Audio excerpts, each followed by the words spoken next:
Welcome to the Salmon Runs YouTube. Enjoy the video. You already have Paint 3D open, so start by creating a new canvas at your target size. This sets your working area and resolution. Next, import your reference image with insert or drag and drop so you can trace or match color.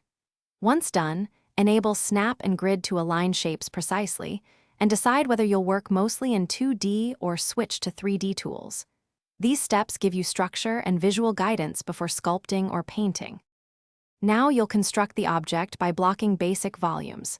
Use 3D shapes to create cubes, spheres, and cylinders, then tweak depth and dimensions with numeric fields for precision. After blocking, switch to brushes to paint base colors and add texture.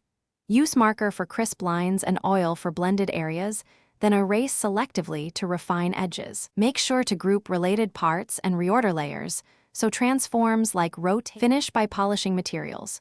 Tweak material, gloss, and lighting to cell depth, and add stickers for decals or texture maps. These choices change how surfaces respond to light.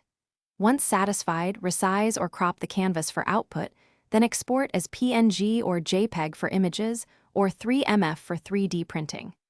If things go wrong, reset the view, toggle layer visibility, and save incremental versions as you fix issues. This prevents loss and helps isolate the problem quickly.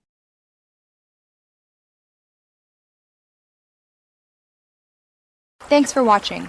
Consider subscribing if we helped you.